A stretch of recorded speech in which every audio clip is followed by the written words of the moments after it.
So student, in previous video, we have discussed here that different types of unit cell and the number of atoms that is to be present in the cubic system. So according to the arrangement of the atoms, see we are summarize the concept. According to the arrangement of the atoms, we are taking here that how the different unit cell that shows the different arrangement of the atoms, and on the basis of this we are going to find out the exact number of the atoms present in a particular unit cell. What contribution of that particular atom for the unit cell, जो हम लोगों ने इसके पहले video में लिया है उसी को थोड़ा सा मैं रिपीट करता हूं ताकि हम लोगों को सामने के जो कंसेप्ट है वो अधिक क्लियर हो जाए. See that the first cell that we have been taken, that is the primitive, that is the simple unit cubic cell, isn't it? This is the simple cubic system. So when we are talking about the simple cubic unit cell, then see all the atoms that are present at the corners, and we have already discussed that the 8 corners are there, where these 8 corners that is situated, all the atoms that is to be situated at 8 corners of the that these are simple cubic. Then each of the atoms that contribute, each of the atom that contribute for the unit cell, that is the 1 by 8, and therefore for the 8 atoms that contribution is 8 multiplied by 1 by 8, that is equals to 1. In this manner that we have been discussed the face centered cubic system. In the face centered cubic cell, say that with respect to the corner again the contribution is 1, and with respect to the face that the contribution is a 3. अगर contribution की अगर बात करें तो यहाँ पे faces कितने होते हैं? See, we are talking about the face centered cubic cell. That every cube that has a 6 faces. Every cube that has a 6 faces. अगर मैं आपको बताऊं, अगर ये cube अगर देखे, so that this is the one face, this is second face, this is the third face, this is the fourth, this is the fifth, and this is the sixth. So that the total number of the faces are the 6, and see that face center होने के कारण यहाँ पे center में जो होगा, that these atom that will contribute half of the unit cell. यानी यहाँ पे अगर एक atom अगर होगा तो वो atom का आधा पार्ट ये यूनिट और आधा पार्ट इसके ऊपर वाला जो यूनिट होगा उसमें शेयर करेगा. And that's why the contribution of that particular atom that will be the 1 by 2. So that the total faces are 6 and their contribution is 1 by 2, and therefore we are getting the total number of the atom that becomes the 3. Okay. Now we come on the body centered.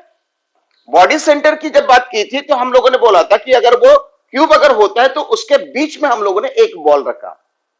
Isn't it? I put here that one ball inside the cube, and that's why with respect to the corner,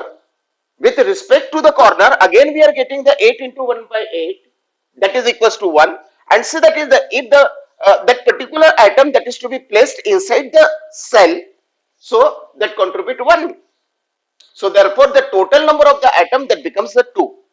बराबर है. यहाँ पे total number of atoms की अगर बात अगर करें तो यहाँ पे with respect to the corner that the 1, and the with respect to the face that will be the 3, and the 1 plus 3 that becomes 4. So the total number of the atom जिसको हम लोग बोलते हैं rank, it is also indicated, it is also represented by the rank. So rank of the unit cell. So rank of these a primitive that becomes 1. The rank of these are say face centered cubic cell that becomes 4. Then the rank for the body centered cubic cell that is the 2. Then the rank for say that is the end centered unit cell. अगर end centered की बात अगर होती है तो मैंने क्या बोला? Any opposite two faces, दो faces यहाँ पे लेना है, but these are two faces that must be opposite. अगर वो दो opposite faces अगर होते हैं तो फिर से हर face के center में अगर होगा तो that will contribute half. तो यहाँ पे कितने faces है? दो. तो opposite faces को हम लोग लेना है, that is known as the end centered, and that's why the total contribution that will be the 1. Corner with respect to the corner that contribute 1, and with respect to say that the two different faces that contribute to 1, and therefore the total number of the atoms per unit cell that becomes the 2. Clear? अब यहां तक हम लोगों ने पढ़ लिया था that the one cubic system के अलावा वहां पे एक हेक्सागोनल सिस्टम होता है. We are talking about the hexagonal. Hexagon होता है.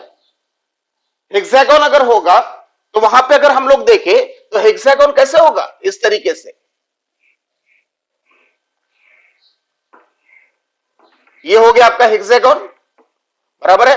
ये अगर हेक्सागोन अगर होगा तो इस तरीके से अगर आप देखें, बराबर है, तो कैसे होगा भाई. अगर ये हेक्सागोन की अगर हम लोग अगर बात अगर करते हैं तो देखिए कैसे होगा ये. Again we are getting here that is the faces like this.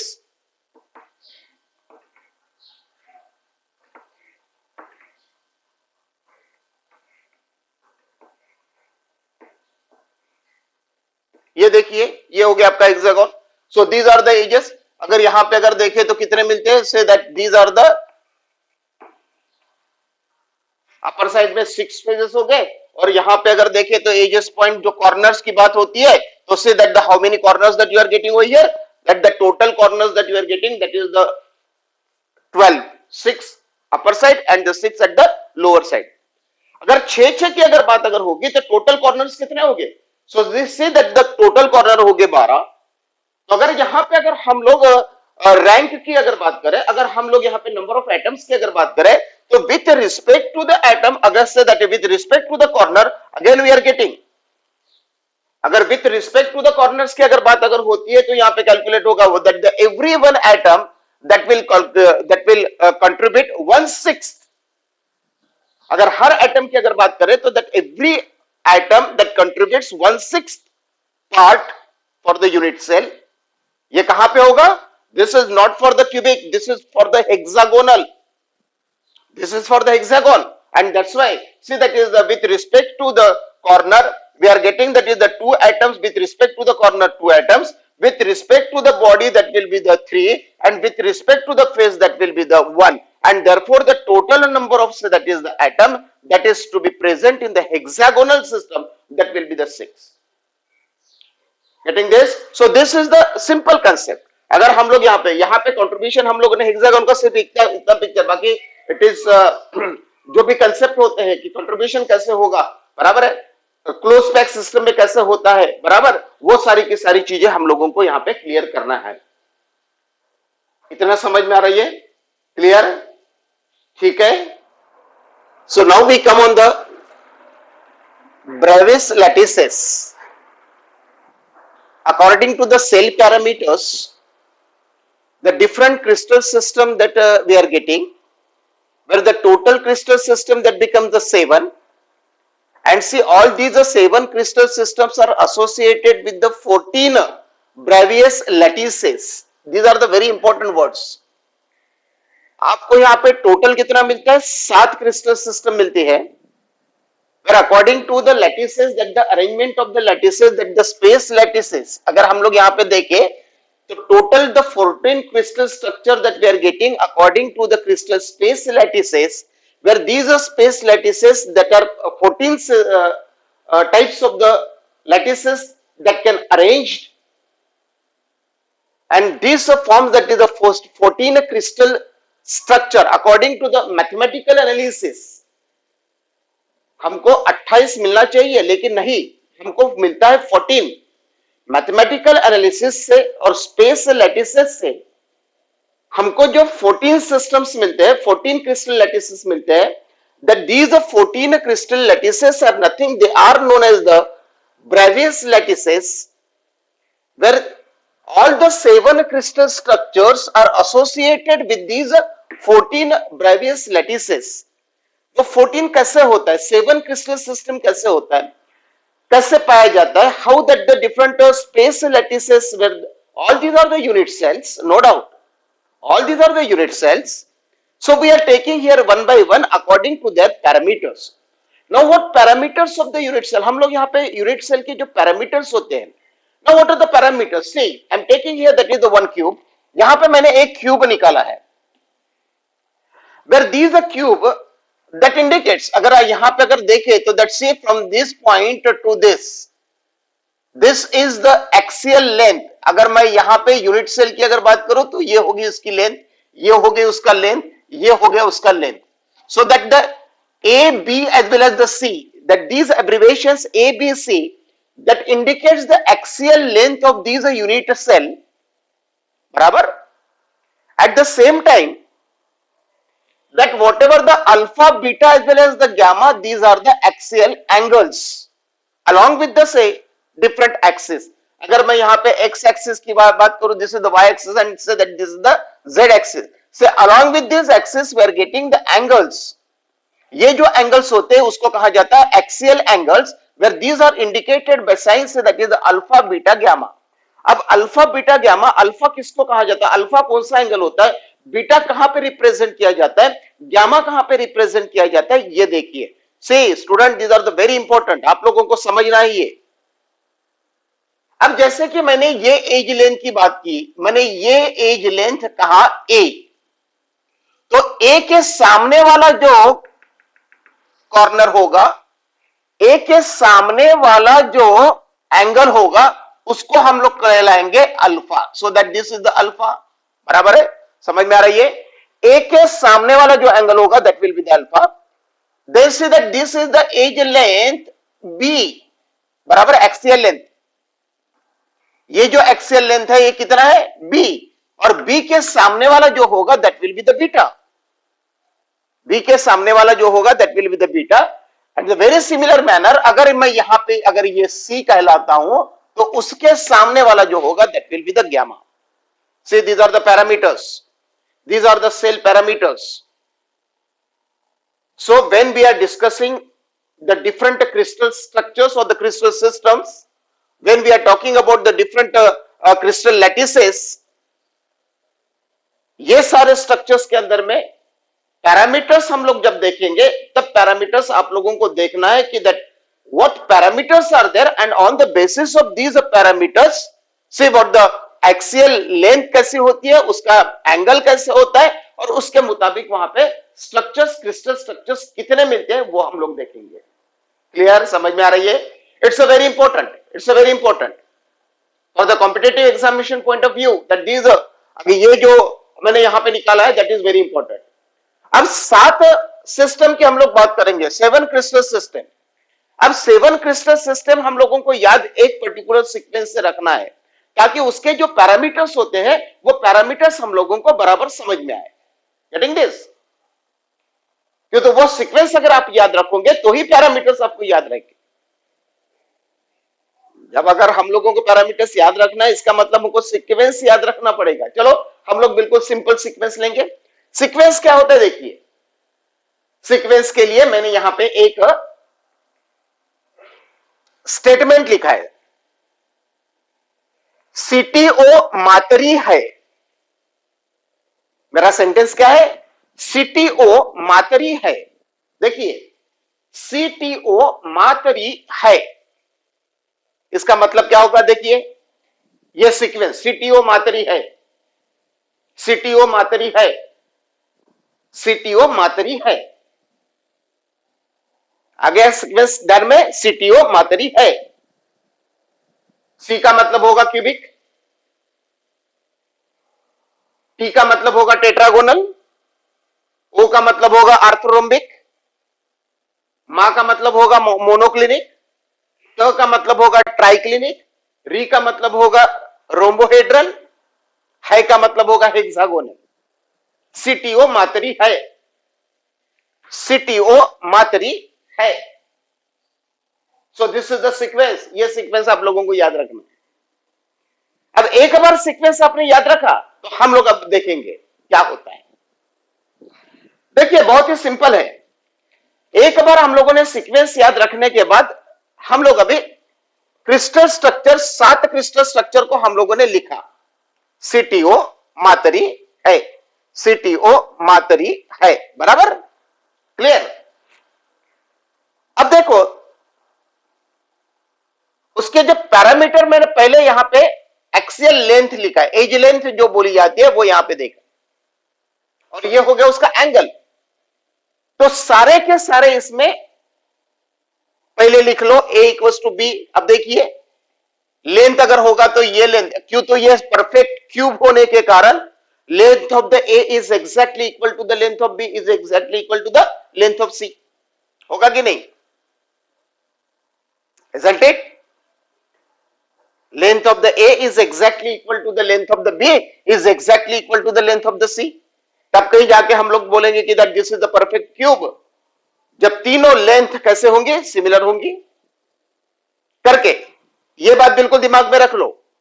और दूसरा that whatever the angle that we are getting, क्यों तो ये क्यूब होने के कारण ये सारे के सारे अल्फा बीटा और गामा कैसे हो गए? that will become the 90 degree. all that become the 90 degree. जब वो 90 डिग्री एंगल बनाएगा तभी वो क्यूब फॉर्म करेगा. बराबर है? यानी हमारे दिमाग में क्या रखना है?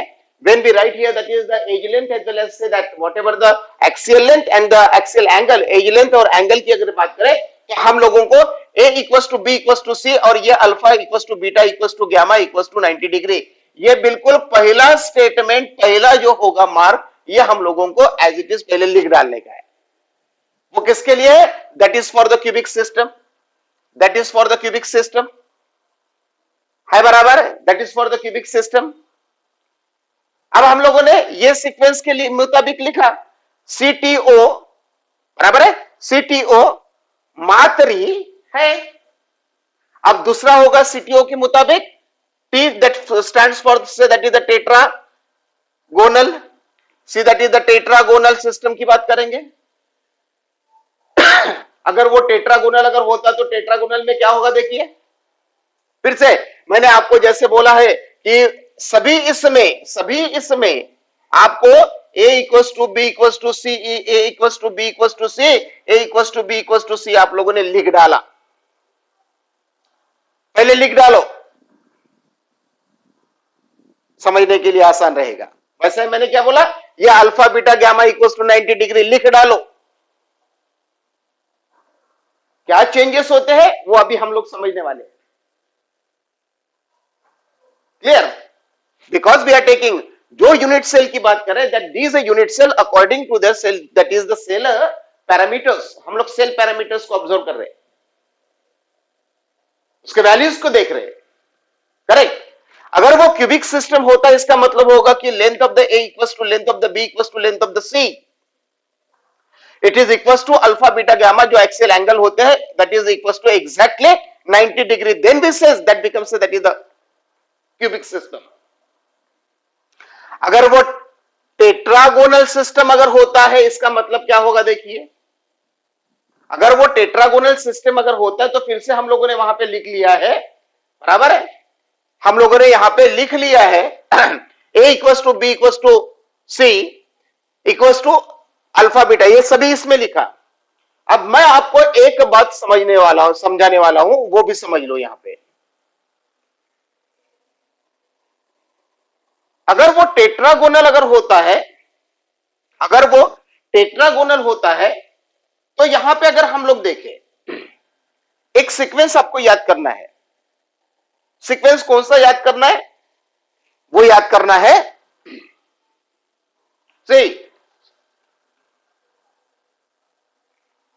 सीक्वेंस को याद करते वक्त 0 1 2 2 2 1 0. देखिए मैंने क्या बोला, इसका कुछ मायने है, इसके कुछ मायने हैं. मैंने आपको एक ये सीक्वेंस याद करने के लिए बोला. ये सीक्वेंस अगर आपका याद अगर हो जाता है तो ये सारे पैरामीटर्स को हम लोग आराम से भर सकते हैं, सारे पैरामीटर्स को हम लोग आराम से समझ सकते हैं. मैंने सीक्वेंस क्या बोला? मैंने तो पहले 7 क्रिस्टल सिस्टम को कैसे याद रखना वो याद रखा. उसको याद रखने के लिए मैंने टेक्निक बताई. उसको क्या करोगे आप? सीटीओ मात्री है, ये याद रखो, सीटीओ मात्री है. अब ये सीटीओ मात्री होने के बाद आपको सीक्वेंस एक याद रखना है 0 1 2 2 1 0. बराबर है? वो 0 1 2 2 यहां पे 0 1 वो रिपीट होगा. 0 1 0 1 यहां पे रिपीट हो गया और बीच के तीनों 0 1 2 2 0 1 0 1 2 2 0 1. ये सीक्वेंस आपको याद रखना है. क्यों याद रखना है वो मैं अभी बताने वाला हूं. चलो अब ये सीक्वेंस अगर आपको याद है, ये सीक्वेंस यहां पे कोई यानी उसका कोई मायना नहीं है, आपको सिर्फ समझना है। क्लियर? आपको सिर्फ समझना है। मैंने यहां पे क्रिस्टल सिस्टम, क्रिस्टल स्ट्रक्चर्स लिखे यूनिट सेल्स के, फिर बाद में मैंने यहां पे एज लेंथ लिखा और ये एंगल लिखा, एक्सियल लेंथ हो गई और ये एक्सियल एंगल हो गया। मुझे ये सीक्वेंस के बाद इसको चेंज करके आना है। कैसे आना है देखिए, मैंने यहां पे 0 लिखा, इसका मतलब यहां पे एबीसी में कोई चेंज नहीं है। यहां पे 1 है, इसका मतलब एक चेंज मुझे लिखना है। वो चेंज कौन सा होगा? a equals to B is not equals to C. एक चेंज मैंने लिखा, बराबर है, एक चेंज मैंने लिखा, a equals to B is not equals to C. अब यहां पे है 2, यानी क्या हो गया? ये दोनों को क्रॉस कर दो। यहां पे है 2, ये दोनों को क्रॉस कर दो। यहां पे है 2, ये दोनों को क्रॉस कर दो। यहां पे है 0, इसको 0 एज इट इज रखो। यहां पे 1 है, इसको क्रॉस कर दो। देखिए मैंने क्या बोला, सीक्वेंस तो आपको ये मालूम है, सीटीओ मात्री है। उसके बाद में मैंने बोला कि 0 1 ट्रिपल टाइम्स 2, फिर से 0 1 रिपीट करो। जहां पे 0 है वहां पे मुझे कुछ नहीं काटना। वहां पे 1 है यानी यहां पे 1 क्रॉस करना है। यहां पे 2 है यानी दोनों क्रॉस करना है। यहां पे 2 है तो दोनों क्रॉस करना है। यानी इसका मतलब यहां पे टेट्रागोनल जब होगा तो that means that a is equals to b but it is not equals to c. Correct? a equals to b but it is not equals to c. मैं पहले एज लेंथ की बात कर रहा हूं। अगर वो ऑर्थोरोम्बिक होता है इसका मतलब ये होगा कि a is not equals to b is not equals to c. उसकी कहीं पे भी a की लेंथ b से मिलती नहीं, b की लेंथ c से नहीं मिलती। अगर मैं यहां पे मोनोक्लिनिक की बात करूं तो भी मुझे वही मिलता है, यहां पे ट्राइक्लिनिक की बात करूं तो भी मुझे वैसा ही मिलता है। रोम्बोहेड्रल में अगर देखा जाए तो a equals to B equals to C मिलता है। अब आप बोलोगे कि सर यहां पे a equals to B equals to C, इसका मतलब ये क्यूबिक हो गया क्या? नहीं, क्यों? तो यहां पे एंगल चेंज है, बराबर है। वो एंगल कैसे चेंज होता है वो भी मैं बताऊंगा, लेकिन आपको ये समझना है यहां पे 0 है करके कहीं पे भी क्रॉस नहीं, यहां पे 1 है करके एक जगह पे क्रॉस, यहां पे 2 है करके दोनों जगह पे क्रॉस, यहां पे 2 है करके दोनों जगह पे क्रॉस, यहां पे 2 है करके दोनों जगह पे क्रॉस, यहां पे 0 है करके एक भी जगह पे क्रॉस नहीं, यहां पे 1 है करके एक जगह पे क्रॉस। क्लियर? समझ में आ रही है? Getting this? ठीक है। अब देखो, ये हो गया आपका लेंथ। अब हम लोग एंगल की बात करेंगे। एज लेंथ होने के बाद यहां पे जब हम लोग एंगल्स की बात करें तो फिर से ये सीक्वेंस को अभी हम लोगों ने याद किया कहां पे? एज लेंथ के लिए। अब एंगल्स के लिए क्या करेंगे? एक ह्यूमन बिहेवियर की हम लोग बात करेंगे एंगल्स को समझने के लिए। अब एंगल को समझने के लिए जब हम लोग ह्यूमन बिहेवियर की बात करते हैं तो क्या करना है? तो मैंने बोला कि यहां पे अगर 0 है तो a is equals to b equals to c, alpha is equals to beta is equals to gamma is equals to 90 degree, 0 है करके, बराबर है। अब मैंने यहां पे जब 1 है करके बोला, मैंने बोला कि यहां पे a को क्रॉस कर दो, यानी length of the a is equals to the b but it is not equals to c। a और b बिल्कुल इक्वल है लेकिन c इक्वल नहीं है, तब कहीं जाके वो टेट्रागोनल बनेगा। जब ये तीनों भी अनइक्वल होंगे वो तब वो ऑर्थोरोम्बिक होगा। जब ये तीनों इक्वल नहीं होंगे तब मोनोक्लिनिक होगा। लेकिन इसके जो एंगल्स होंगे वो कैसे होंगे? डिफरेंट होंगे। देखिए यहां पे कैसे होता है। अब मैंने तो मान लिया कि अगर वो क्यूबिक सिस्टम अगर होता है तो that say alpha equals to beta equals to gamma equals to exactly 90 degree. अब यहां पे क्या होगा भाई? टेट्रागोनल की अगर बात अगर करें तो सी इन द टेट्रागोनल की अगर बात करें तो फिर से वही होगा कि alpha equals to beta equals to gamma equals to 90 degree, बराबर है। यानी यहां पे सिर्फ टेट्रागोनल में इसकी लेंथ अलग है लेकिन उसका एंगल कैसा है? 90 डिग्री है। That means that cubic system के अंदर में जैसे एंगल्स है वैसे ही एंगल्स आपको कहां पे मिलते हैं? टेट्रागोनल में मिलते हैं। नाउ इनसे that is the next one. Orthorhombic में भी अगर देखा जाए तो यहां पे भी वैसा ही है that the alpha is equals to beta equals to gamma is equals to 90 degree. यानी अगर हम लोगों को याद करना है तो ये तीनों को हम लोगों को बिल्कुल एज इट इज याद करो। Alpha equal to beta equal to gamma equal to 90 degree, बराबर है। अब अगर हम लोग जाते, अब अगर यहां पे अगर हम लोग जाते तो हम लोग एक ह्यूमन बिहेवियर बोलते कि भाई अब यहां पे आने के बाद छोटे बच्चे हैं, छोटे छोटे बच्चे हैं, अब वो छोटे बच्चों को ऐसा हो गया कि उसको बहुत खुशी हो गई, वो नाचने लगा। अब नाचने लगा तो वो, बराबर है, नाचने लगा तो क्या किया उसने, बहुत जोर से यहां से जंप मारा, बहुत जोर से जंप मारा, और जंप मार के कहां गया, नीचे चले गया। बहुत खुशी होगी, अब बहुत खुशी होगी कहां से, यहां से, और वो कहां पे गया, एकदम नीचे चला गया। अब नीचे जब चला गया तो नीचे जाने के बाद उस फिर क्या हुआ, फिर देखा तो भाई यहां का जो एंगल था वो एंगल ऐसा हो गया कि alpha equal to beta equal to 90 degree हो गया। अब इसको जैसे ही उसने जंप मारा, जंप मारने के बाद वो जो उसका एंगल नीचे जैसे कूदा, कूदने के बाद उसको लड़खड़ा गया, तो लड़खड़ाने के कारण एक एंगल, एक पैर उसका फिसल गया।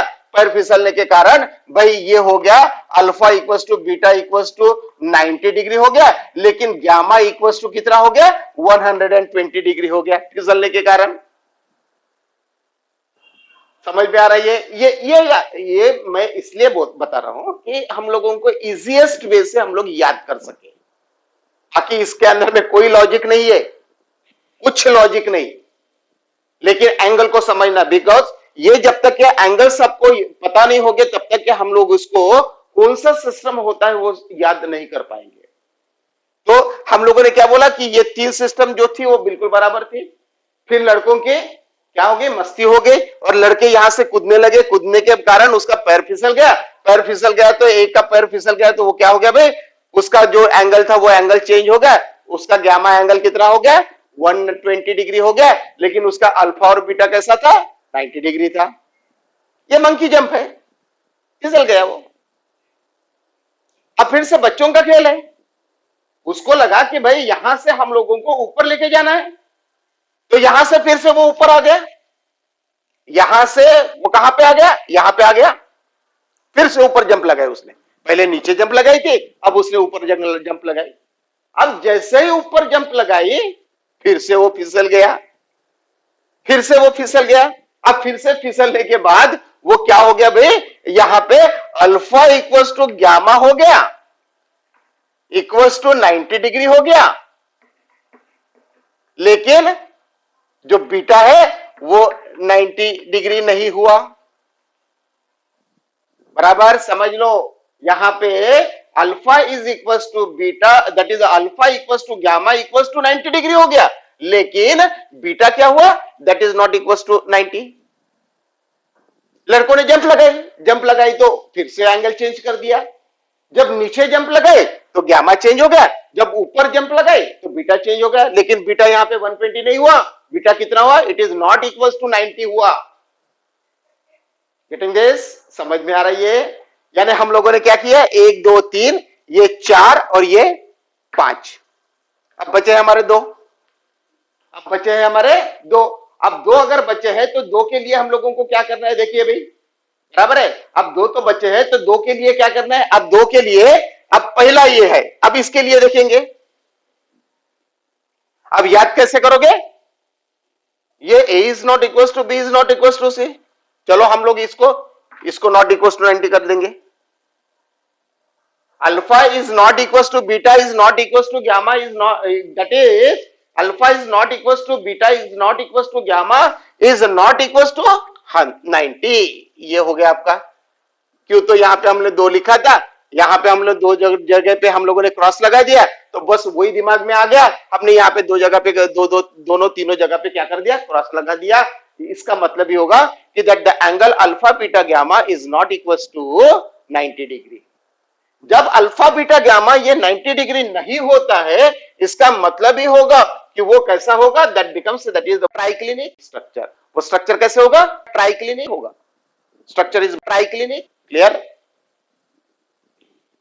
देन अब ये होने के बाद अब हमारे पास बचा है एक, कौन सा, रोम्बोहेड्रल वाला बचा है, बराबर है। कौन सा बचा है हमारे पास, रोम्बोहेड्रल वाला बचा है। अब रोम्बोहेड्रल वाला बचा है, तो हम लोगों ने लिख लिया भाई यहाँ पे तो 0 है, तो alpha equals to beta equals to gamma तो है, but it is not equals to 90। बस मन में आ गया, नहीं है, यह है बराबर। लेकिन अगर इक्वल्स टू अगर 90 डिग्री होता तो इसके पैरामीटर और क्यूबिक के पैरामीटर, यानी रोम्बोहेड्रल के पैरामीटर और क्यूबिक के पैरामीटर कैसे होते? समान होते, दैट विल बी सेम। अगर पैरामीटर सेम होता तो भाई क्रिस्टल स्ट्रक्चर तो सेम नहीं होता ना। क्रिस्टल स्ट्रक्चर अगर मुझे बताना है कि that one is the rhombohedral and the another is the cubic, तो क्यूबिक के तो इसमें माना हम लोगों ने कि एंगल 90 डिग्री होता है, करके हम लोगों ने रोम्बोहेड्रल में क्या बोला? Alpha is equals to beta is equals to gamma, but that is not equals to 90 degree.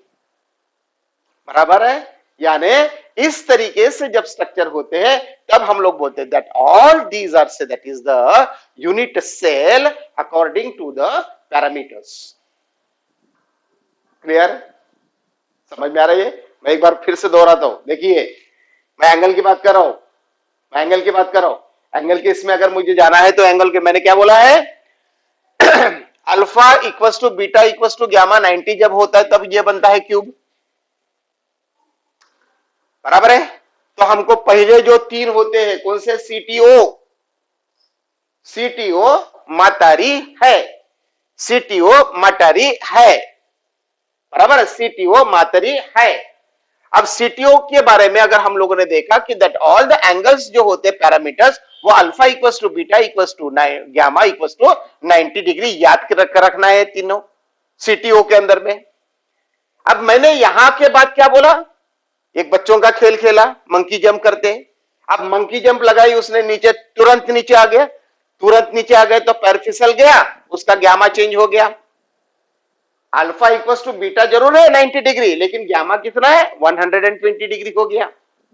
लेकिन बच्चों का खेल चल रहा है, फिर से उन्होंने मंकी जंप लगाई, जैसे ही मंकी जंप लगाई वैसे ऊपर आ गए तो फिर से लड़खड़ा गए, लड़खड़ा जरूर गए, बराबर है?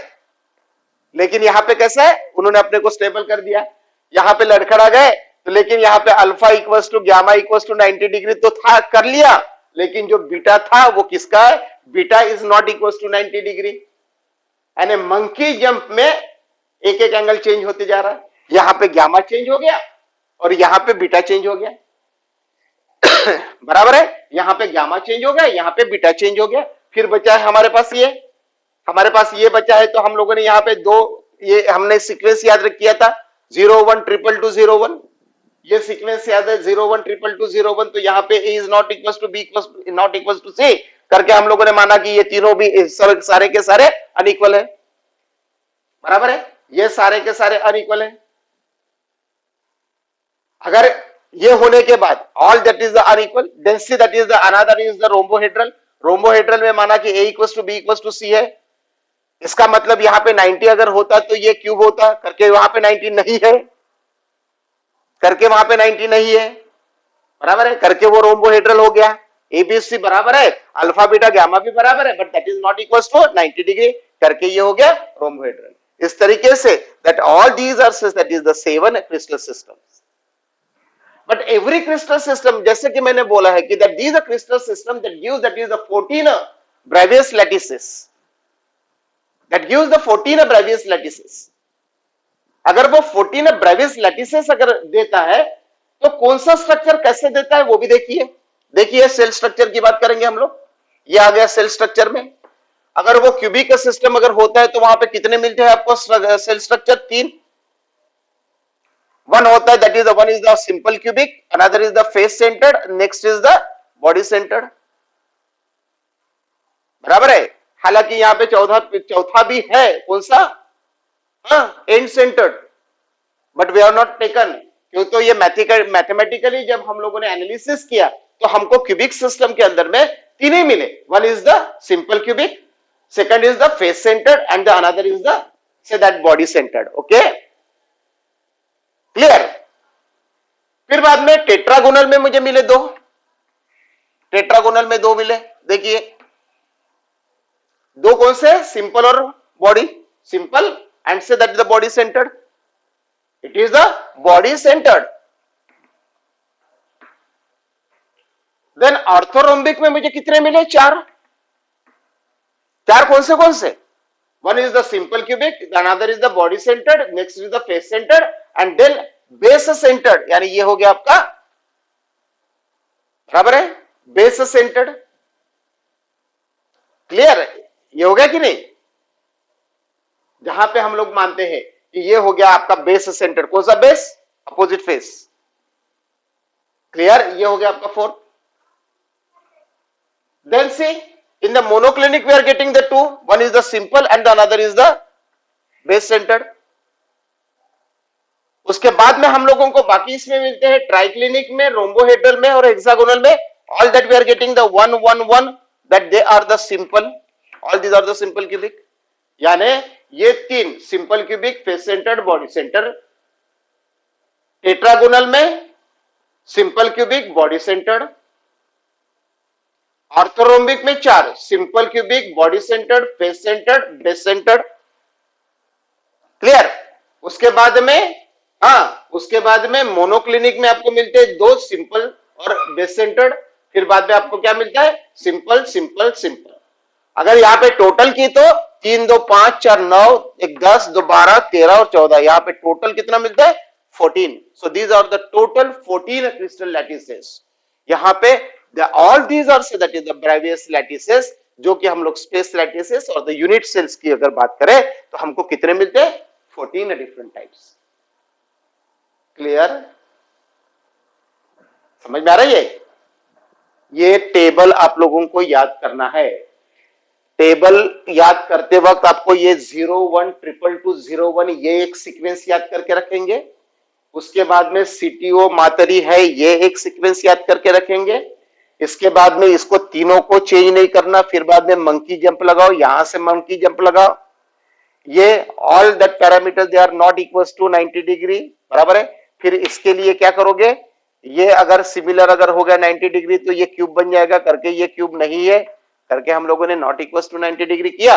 और इस तरीके से हम लोगों को ये 14 ब्रेवियस लैटिसेस इस तरीके से हमको मिलते हैं। क्लियर? समझ में आ रही है? Now we come on the relation between the molar mass, then the density and the unit cell age length.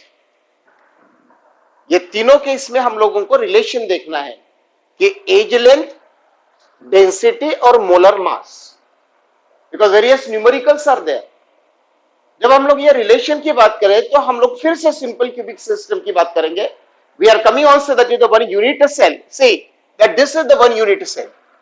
ये हो गया आपका ये वन यूनिट सेल, बराबर।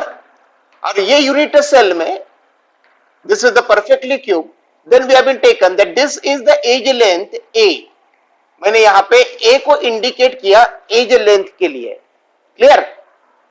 Small A is the edge length of the unit cell. देखिए क्या क्या parameters हम लोगों को लेना है, कौन सी वैल्यूज को हम लोगों को यहां पे समझना है वो देखिए। ए इज द एज लेंथ, ये जो एज होगा उसकी लेंथ, यानी हो गया as length.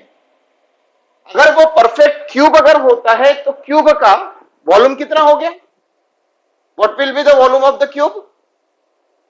That will be the A cube. It is the volume of the particular unit cell. अगर हमने यहां पे इसको यूनिट सेल कंसीडर किया तो इसका वॉल्यूम कितना होगा? ए क्यूब हो गया यहां पे, यानी यूनिट सेल का वॉल्यूम ए क्यूब। उसके बाद में देखेंगे that the mass of the one particle small M, ये जो होगा यहां पे that say that this is the small M is the mass of the one particle. क्यों? तो यहां पे जो पार्टिकल होते हैं वो कहां पे है? That will be situated at the corners. हर पार्टिकल का मास अगर देखा जाए तो that will be represented by the small m. Mass of the one particle is the m. while say number of particles present in the unit cell, क्यों? तो यहां पे हम लोगों ने माना है पार्टिकल्स कितने हैं? Number of particles. मैं एटम्स की बात फिर बाद में करूंगा क्यों, तो हम लोगों ने पहले लिया है। यहां पे जो नंबर ऑफ पार्टिकल्स होंगे वो number of particles present in a unit cell, उसको रिप्रेजेंट किया हमने Z से, कैपिटल Z, और that will be represented in by the N। अलग अलग किताबों के अंदर में अलग अलग एब्रिविएशंस दिए हैं। कुछ अगर आप रेफरेंस अगर देखें तो वहां पे Z रिप्रेजेंट किया गया है, that is number of particles per unit cell, या तो कहीं पे स्मॉल n से भी उसको इंडिकेट किया गया है।